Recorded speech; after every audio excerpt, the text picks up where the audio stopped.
Cricket की दुनिया यानी गेम ऑफ क्रिकेट में आपका स्वागत है।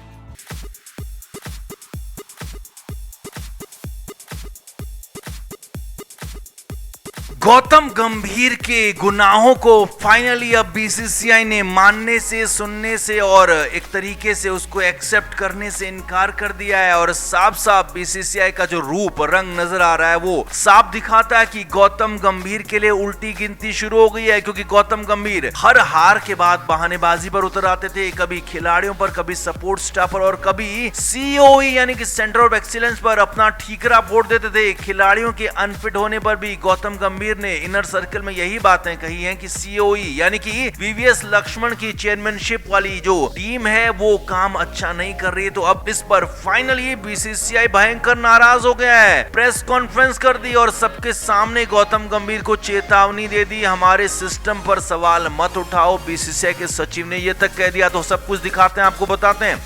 असल में गौतम गंभीर लंबे वक्त से जो भी जीत मिलती थी उसका क्रेडिट खुद ले लेते थे, लेकिन जो हार मिलती थी उसके लिए बहानेबाजी पर उतर जाते थे। कभी खिलाड़ियों को गलत बताते, कभी टीम के माहौल को खराब बताते, कभी सपोर्ट स्टाफ की कमी बताते, तो कभी सीओई यानी कि सेंटर ऑफ एक्सीलेंस को जिम्मेदार ठहरा देते। तो लेकिन इस पर अब फाइनली सेंटर ऑफ एक्सीलेंस सामने आया है, बीसीसीआई सामने आया है। बीसीसीआई के सेक्रेटरी देवजीत सैकिया और सीओई के चेयरमैन वीवीएस लक्ष्मण ने प्रेस कॉन्फ्रेंस की है और सीआईयू के लेकर अपनी बातें रखी है। पहले वीवीएस लक्ष्मण ने कहा कि सीओई को हमने ऐसा बनाया है कि ये दुनिया में सबसे बेहतरीन संस्था है और इससे बेहतर क्रिकेट में कहीं कुछ हो नहीं रहा है। लक्ष्मण ने आगे कहा कि सीओई कोई भगवान नहीं है कि हम रातों रात किसी चीज को ठीक कर देंगे। हर खिलाड़ी का सिस्टम अलग होता है, हर खिलाड़ी का शरीर अलग होता है, इसीलिए हर खिलाड़ी के शरीर के हिसाब से उनकी चोटों को ठीक किया जाता है। और हम कोई यहाँ पर हॉस्पिटल नहीं चला रहे हैं, हम हर तरीके से खिलाड़ियों को ग्रूम कर रहे हैं, आगे बढ़ा रहे हैं और इसीलिए हर चीज का ठीकरा फोड़ना हम पर ठीक नहीं है। वहीं बीसीसीआई के सचिव देवजीत सैकिया भी बोले, खुलकर बोले। देवजीत सैकिया ने साफ साफ कहा कि सेंटर ऑफ एक्सीलेंस हमने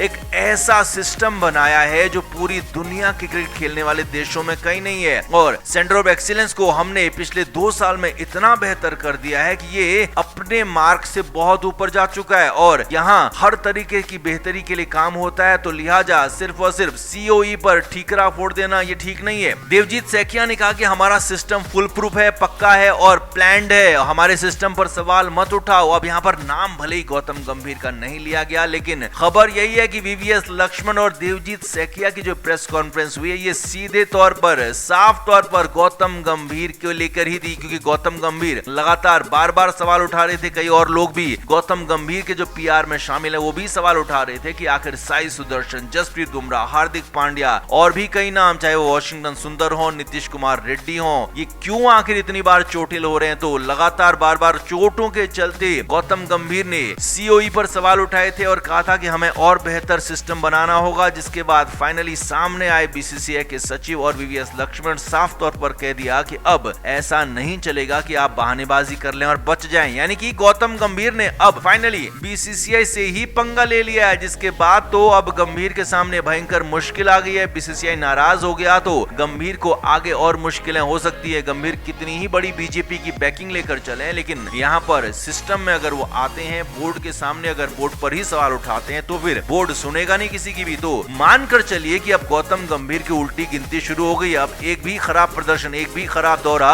गौतम गंभीर के लिए बहुत खराब कर सकता है। तो आप इस पर क्या कहेंगे? गौतम गंभीर को जो करारा जवाब मिला है वीवीएस लक्ष्मण की तरफ से, देवजीत सैकिया की तरफ से और बीसीसीआई की तरफ से, आप उस पर क्या कहेंगे? कमेंट करके जरूर से जरूर बताएं और वीडियो को अभी के अभी शेयर भी करें।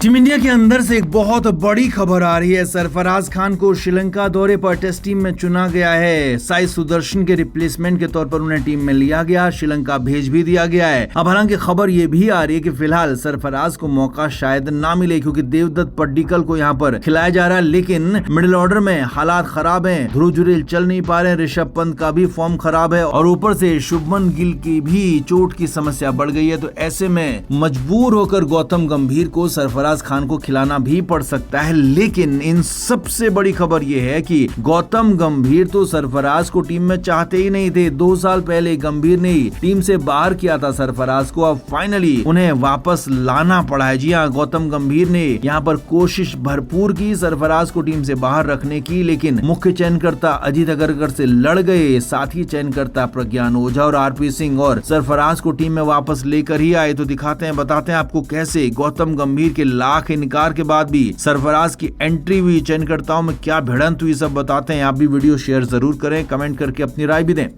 तो सरफराज खान लगातार अच्छा खेल रहे थे, कई सालों से उनकी टीम में सिलेक्शन को लेकर बातें होती रही थी और उनको टीम में चुना गया, लेकिन सिर्फ 6 टेस्ट मैच खेलने के बाद उनको बाहर कर दिया गया, जबकि वो अच्छा खेल रहे थे। और ऑस्ट्रेलिया दौरे से वापस आते उन्हें पूरी तरह से बाहर कर दिया गया था। और बताया ये गया, जो खबरें आई छन कर मीडिया में, कि गौतम गंभीर ने उन पर एक्शन लिया, और इसलिए क्योंकि गौतम गंभीर को लगता था कि ड्रेसिंग रूम की बातें, अंदर होटल की बातें, वो टीम के अंदर की बातें बाहर लीक करते हैं, मीडिया को बताते हैं, और सरफराज खान पर इस तरह के आरोप लगाकर उन्हें टीम से बाहर कर दिया गया। अब यहाँ 2 साल बाद सरफराज खान की वापस से टीम में एंट्री हुई है, और इसकी वजह बने हैं साई सुदर्शन, जो फेल तो हुए थे लगातार, अब उनकी चोट ने उनको और ज्यादा फेल कर दिया है। और उधर टीम में, भारतीय टीम के अंदर कोई ऐसा बल्लेबाज बचा नहीं था, क्योंकि भारतीय टीम में गौतम गंभीर सिर्फ नियमित बल्लेबाजों को ही लेकर गए थे, एक्स्ट्रा बल्लेबाज नहीं था। और श्रीलंका जो 15 सदस्यीय टीम गई है, उसमें एक्स्ट्रा बल्लेबाज के नाम पर सिर्फ और सिर्फ दूसरे विकेट कीपर ध्रुव जुरेल बचे थे। तो ऐसे में पहले तो कोशिश गौतम गंभीर ने भरपूर की कि प्रैक्टिस मैच में कैसे भी ध्रुव जुरेल का बल्ला चल जाए, ऋषभ पंत का बल्ला चल जाए, तो मुझे रिप्लेसमेंट ना मांगना पड़े। लेकिन यहाँ पर जब बल्ला नहीं चला तो रिप्लेसमेंट मांग लिया गया। संडे की शाम को सरफराज के नाम का ऐलान हुआ, और खबर यह है कि इस मीटिंग में खासा बवाल हुआ। अजीत अगरकर को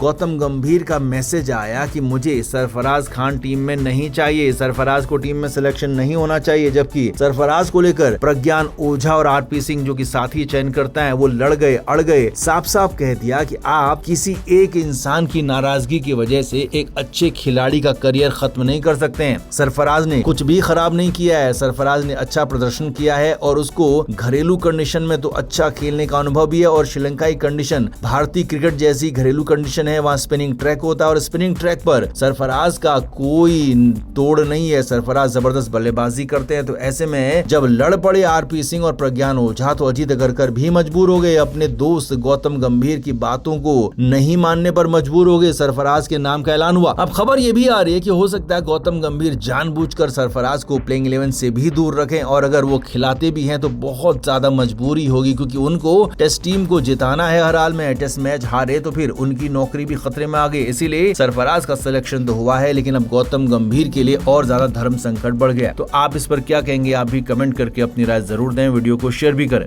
क्रिकेट के हर नए अपडेट के लिए गेम ऑफ क्रिकेट को सब्सक्राइब करें, और उसके बाद बेल आइकन को प्रेस करना ना भूलें, ताकि सिर्फ आपको मिले गेम ऑफ क्रिकेट की हर खबर सबसे पहले। क्रिकेट के हर नए अपडेट के लिए गेम ऑफ क्रिकेट को सब्सक्राइब करें, और उसके बाद बेल आइकन को प्रेस करना ना भूलें, ताकि सिर्फ आपको मिले गेम ऑफ क्रिकेट की हर खबर सबसे पहले।